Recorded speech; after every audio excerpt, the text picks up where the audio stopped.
Thank you and welcome. Thank you, Mayor Dyer, Vice Mayor Wilson, City Council. I'm Mike Tippin, and I lead the Stormwater Engineering Center for the Department of Public Works. And today, as we said, we're going to talk about the Central Resort District. A little bit of what we're going to talk about, some background, selected alternative, project phasing, summary and costs. I think an important piece here is we're not asking for any decisions right now. This is just an update to council and the public. So how did we get here? This is the Central Resort District as defined by the yellow box. It's Laskin Road to the north, Atlantic Avenue to the east, 17th Street to the south, and Bird Neck to the west. The Central Resort District is made up of 3 separate CIPs. The overarching is the Central Resort District, and then 2 legacy CIPs, the 24th Street culvert improvements and the 21st Street and Baltic Avenue drainage improvements, all cobbled together under one delivery. So back in 1937, these are a couple slides of what the oceanfront used to look like. The green space is pretty much undeveloped area. So there was a lot of capacity for runoff with very little development. Then as we progress through the years, 1958, we see the development rapidly increasing and that green space rapidly decreasing. A little bit more in 74, and then 2024, barely a breath of green space left through there. And that's our primary drainage for the Central Resort District. A couple pictures here, some flooding. This is 21st Street, taken almost a year apart between Arctic and Baltic. August 11th of 2022 and August the 28th of 2023. The 2023 storm was much worse. Flooding got up to people's thresholds of their doorways at 21st and Baltic. Some more rainfall events. 24th Street culvert. This is one of the replacement areas. That's water overtopping the roadway, and that's in the foreground is a sanitary pump station. There's a the pump station doesn't discharge into the ditch, but there's a ditch on the receiving end of that water passing over. And then at 25th and Baltic, that's a house that has a storm line, believe it or not, underneath it. And it's in a very low area there as well. And you see the flooding. Even when it's not raining, we get tidal events through here, coming up through. And Holly Road floods. And then the left picture, we have Arctic and Baltic. In the foreground, you'll see Arctic Avenue flooded, and the flooding coming up into the hotel area as well. And then just kind of recurrent flooding overall, 21st, Baltic, and then 21st Street as well. And then the lower left corner is flood calls during Hurricane Sandy. So you can see there's quite a few located within the Central District of the beach. So this area has been studied quite a bit, starting from 2013. And all of these studies were isolated. They didn't look at the totality of the Central Resort District. There were bits and pieces. We've cobbled all of these together for the Central Resort District. And for our design criteria, we're meeting the Public Works Design Standard Manual to what's practicable, and which says 100-year passable during a 100-year storm. So that's 3 inches of flooding over the roadway. The 10-year storm is fully contained within the system. And then you'll see we have critical infrastructure where we have to account for 3 foot of sea level rise so they can still be operable. So again, we looked at during the draft PER, and the PER is a preliminary engineer's report. We looked at 7 different alternatives with a focus on located on city property or within public right-of-way for improvements. And all of our outfalls are to the Atlantic Ocean or Little Neck Creek to the north. And here's our selected alternative right here. Quite a bit on this sheet here. Starting from the north, we got Laskin Road culverts and the Tide Gate. Moving south is Parks Avenue Pump Station. That's adjacent to the MOCA. And right next to that is the 24th Street culvert. And then down the center of 24th Street, between the 2 yellow stars, is going to be the microtunneling. And that's 3 very large diameter culverts that are about 15 feet below the surface and tunneled from basically VB Middle to the east to the pump station at 24th Street and Atlantic Avenue. And then we have some channel improvements in and around the MoCA and some other improvements north of that main trunk line I was just talking about and to the south of that main trunk line. I'll go into some more detail on those improvements. First is Laskin Road. Existing is 2 6x6 box culverts. To the east of that, we'll double it with 2 additional 6x6 box culverts, a new head wall on the downstream side with a tide gate to control the tides coming through into Beach Garden Park. And the tide gates are going to operate to where they'll close on the really high tides and to keep the Beach Garden Park area and upstream of that from flooding. And then the Parks Avenue pump station. This is just to the east of MoCA, right behind VB Middle.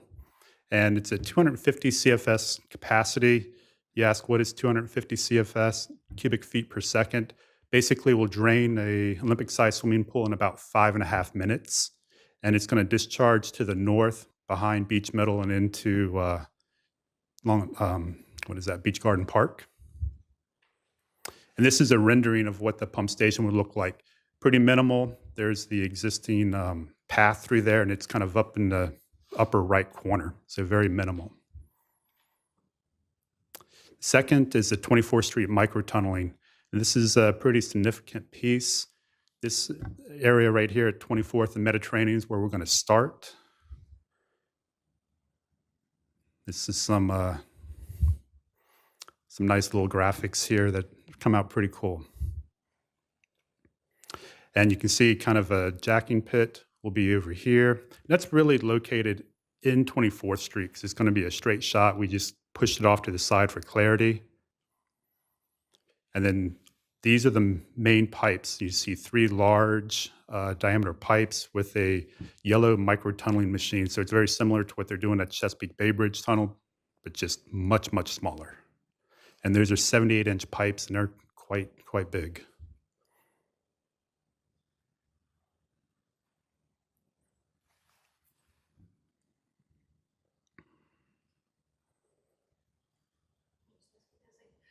Yeah.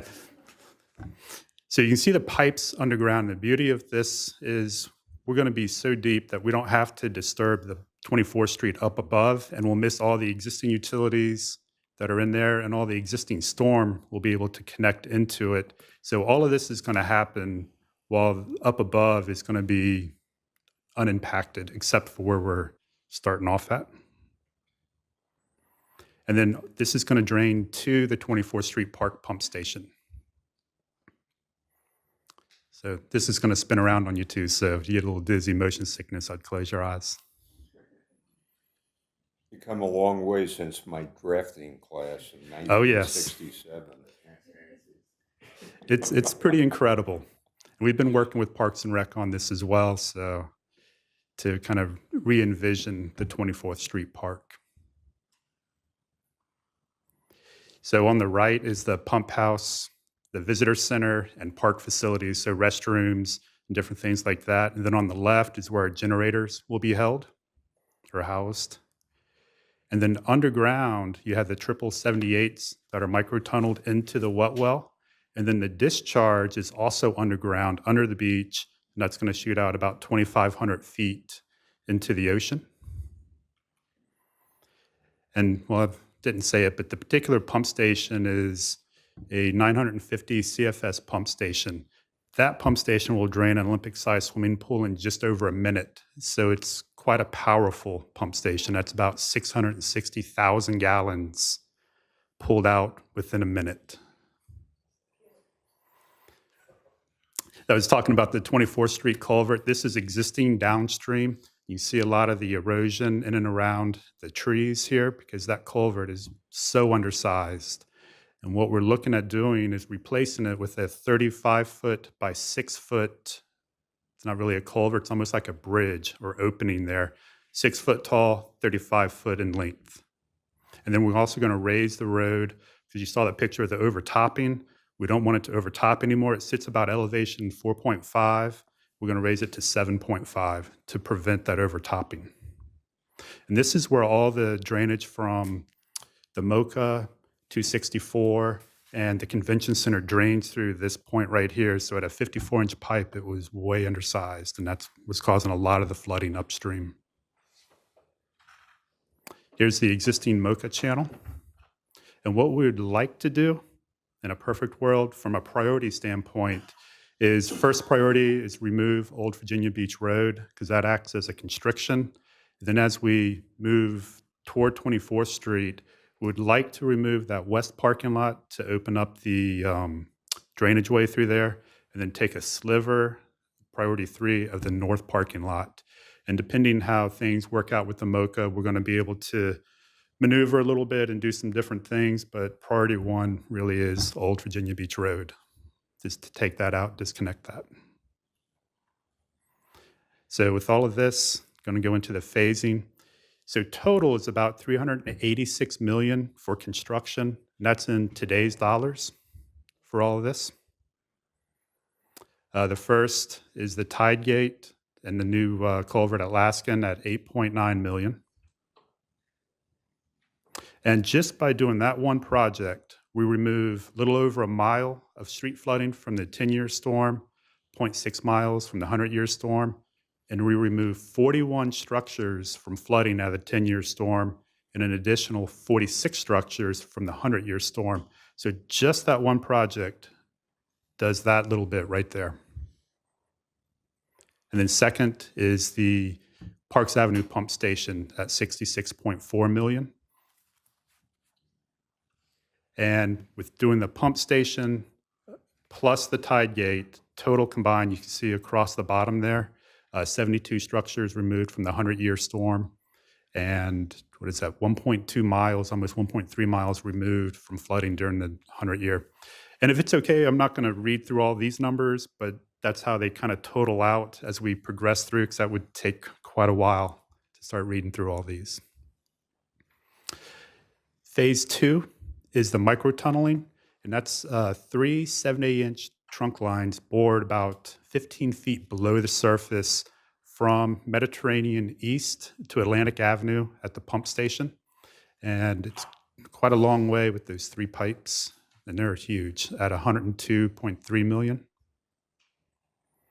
And that project alone doesn't provide a lot of benefit. It does provide some benefit, and you can see across the bottom the 2-way. But that's really to work in conjunction with the pump station at 24th Street, $119.8 million. Again, that's a 950 CFS pump station with multiple outfalls into the Atlantic. And that really provides quite an improvement to the whole system. An additional 69 structures removed from the 100-year and 1.2 miles of roadway. So just those 4 projects combined pulls out 144 structures from the 100-year, 99 structures from the 10-year, and then 2.7 miles of roadway flooding removed for the 100-year and 2.16 miles of roadway removed. And that is a significant amount. And the image on the left, I haven't been calling attention to it until now. What you see in black is what has been removed from the flooding for the 100-year. Everything else you see, the pink buildings represent flooded structures, and then the various degrees of flooding are the other colors. And as we progress through, you'll start seeing more and more black appear onto the screen. So this phase 3, Arctic Avenue to the north, this is a main trunk line running up Arctic Avenue from the Harris Teeter south to the trunk line at 24th. Plus, we got to install a weir gate into Beach Garden Park. And what that weir gate is for is to prevent the pump station from drawing down Beach Garden Park so much that it's going to have detrimental effects to the wetland area. So it's going to hold an elevation inside of the Beach Garden Park. 22.7 million, that's a 76-inch, I believe it is, trunk line that's coming down, or 78-inch, and that's quite a large pipe running down Arctic Avenue. And you can see the results from doing that, and it's an incremental total across the bottom as each of these phases start coming online. And that really affects quite a lot of that northern part of the Central Resort District. This is Parks Avenue, Cypress Avenue. This is south of the main trunk line. Everything's draining up to the north at 26.2 million. These are quite large pipes, again, 72s and 54s, I believe. And you can see the incremental benefits across the bottom there. And then coming close to the end, so 24th Street and the Mocha Channel, this is raising 24th Street, that 35 by 6 foot crossing at 24th, plus additional piping on the west side at 20.6 million. And that starts taking even additional structures from flooding and miles of roadway removed from flooding. And that black just keeps increasing throughout. And our final phase is Parks Avenue Mediterranean. The Parks Avenue, it's in and around the police, fire, and EMS building. We have a lot of flooding there. This project takes care of that. And then in and around to the east of VB Middle on Mediterranean, there's quite a bit of flooding, little pocket flooding that we're picking up with this as well at 19.3 million. And then ultimately, this was the total of what all 6 phases will do. It's 230 structures removed from the 100-year, 157 removed from the 10-year, and 4.7 miles removed from the 100-year flooding, and another 3.6 from the 10-year. So summary and cost, the big part. So this is a super cool not rendering, but just kind of piece I'm going to walk through. So this is showing the 10-year flooding existing with 1.5 foot of sea level rise. And as each piece comes on, phase 1A, the Alaskan culverts, it starts to reduce. You can see the change in colors start coming down. And then when we put the Parks Avenue pump station in, you can see the difference there. It removes quite a bit of flooding for the 10-year. And as we keep progressing through, I'm going to kind of rock back and forth so you can see the differences as we move through this. And I think this is very telling. And the 24th Street pump station 2B really takes care of a good bit during a 10-year. Arctic Avenue North takes care of a lot of that area up to the north through there. Parks Avenue and Cypress takes a good piece of that as well from the south and west. And then 24th Street Mocha, that's the big one too. And then finally, phase 6. So on the left is the existing 10-year flooding. On the right, everything in black is what has been removed from the 10-year flood.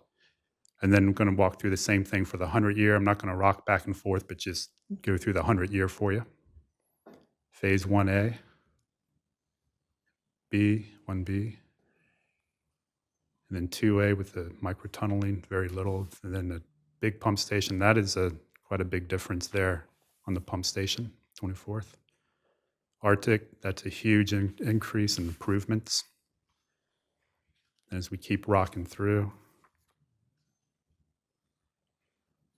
And so there's a comparison between the existing 100-year and the flood reduction for the 100-year, everything in black. So this slide here, I told you everything is kind of in today's dollars for construction at 38.6.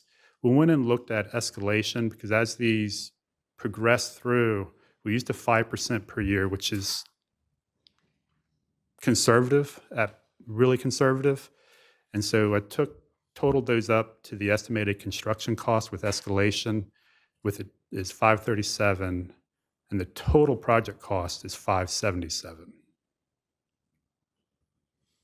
And then took the escalated construction cost with escalation on it and showed the improvements, and those are cumulative as they go down. So this is all cumulative. The first 1A, 1B at 93.7 million.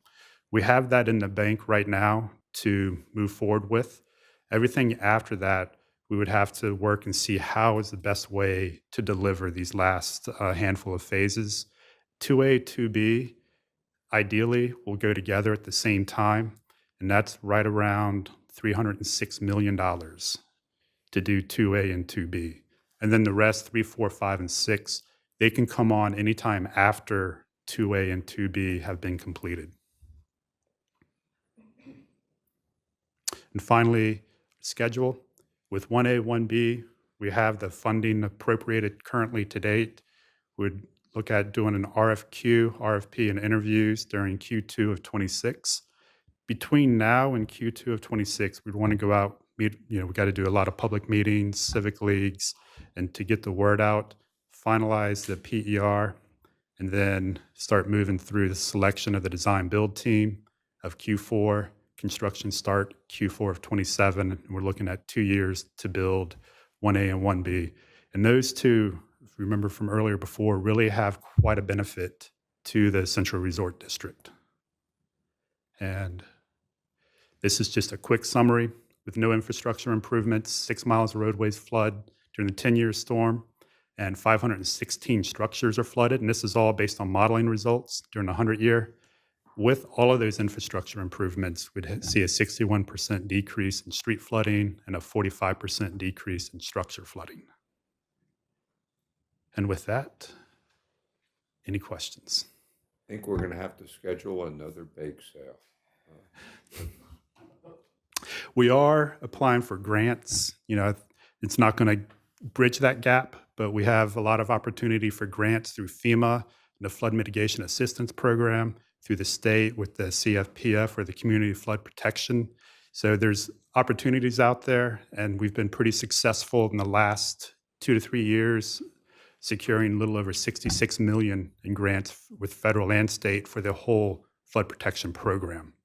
So we'll continue to pursue our grants, and that's we stand very strong with our grants. Okay, good to hear. Any questions, Worth? Thank you, Mayor. Mr. Tippin, thank you.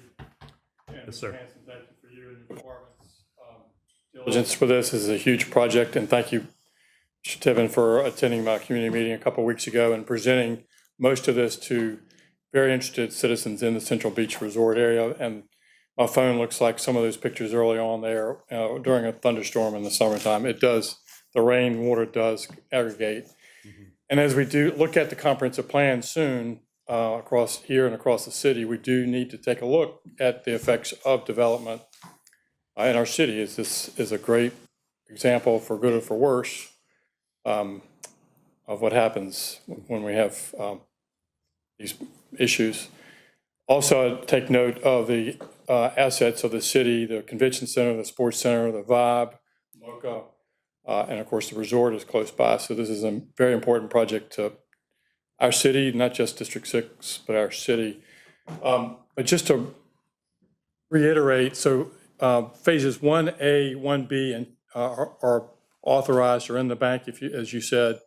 But after that, future monies have to be found, as the mayor just said. A lot more bake sales come forth, which is about a little over $100 million for this. But right now, of the 567, soon to be 1.1 or 1.3 billion overall citywide project, because this is a part of the floodwater bond referendum, we're going to have to find money in the future. Yes, sir. Thanks for bringing that up, and thanks for giving me the opportunity to speak on this. Council has been very clear, and Department of Public Works has been very clear. This is a multi-generational project. We have said this from the onset. This was never going to be a one phase project. What we really like about this, one of the things that's really exciting for us on this is one of the first areas that we can see it in totality, what we're going to be able to do in phase 1, what we'll be able to do in subsequent phases. The intent is, with the original bond referendum that was passed in 2021, we have enough money to do phase 1. But as that debt gets retired, it can then be reissued at a later point, allowing us to move to a phase 2, a phase 3, a phase 4. How that shakes out across the city is going to be a topic for discussion and for analysis and how we move forward. But on the face of it, we would see phase 2 that's identified in this presentation possibly being part of phase 2 for any reissuance of debt as we move forward into future phases of the flood protection program. And so I just want to make sure that I'm not painting an overly bleak picture, that this was always the intent, and that's why that debt capacity and the ability to reissue is so important to us. But as Mr. Mayor, members of the council, but as LG articulated, this is really based off of us issuing the debt, paying down the debt, freeing up the capacity, and then moving on. And then there's going to be some capacity that's going to be freed up sooner than all the capacity. So then there needs to be a conversation with a future body of council in the future, who's ever in charge of the administration at that time, to determine how best to use that money. Remember, council lockboxed it for flood protection, right? So it could be that phase 2 here may start in mid-2030s or late 2030s or something like that. So I just want to add, and I just forgot, you're doing all this we just passed our budget without a tax increase. The 4.1 cents is incorporated into our 97 cents. Yes, No sir. rate. Just make that comment. Okay, anybody else? Amelia? So I'm looking at it as you're giving us begin with end in mind. Yes, ma'am. That's exactly correct. That's what we're trying to show you, is what the totality of this overall project could look like, and it comes at the pace that this body deems is the path forward. But if there was a palette and resources were not an object, we could move forward with all of this at one time. But that's not the world that we live in, and we understand that. But at least we know that what we're building is building towards something else. As we look at phase 2A, the microtunneling, in and of itself, that project didn't deliver a lot of relief. But without phase 2A, phase 2B has no value. If we just built a pump station but no way to get the water to it, wouldn't do us any good. Likewise, if we looked at phase 3, where we bring water to the microtunneling, if there's no microtunneling, there's nowhere for that water to go. So it really is that staged thought of how this progresses over time to deliver the flood relief for Central Resort. And we're doing this across the city in all the different areas that we're looking at. This just happens to be one of the first that we get a chance to kind of see the end from the beginning. That wasn't always the case. Thank you, because you could really see under the whole graphic, even though we almost became seasick along this. But it's, really interesting to see all of that. And you said you're going to close possibly the Old Beach Road and so forth. Thank you for that presentation. Thank you. You're welcome. Anybody else? This reminds me of the old Fram oil filter commercial. Pay me now or pay me a lot later. But once again, I think you got an executable plan. Let me put it this way. We're a growing city. We're an aging city. But once again, this helps us confront the future. Thank you, folks. Really appreciate it. Thank you.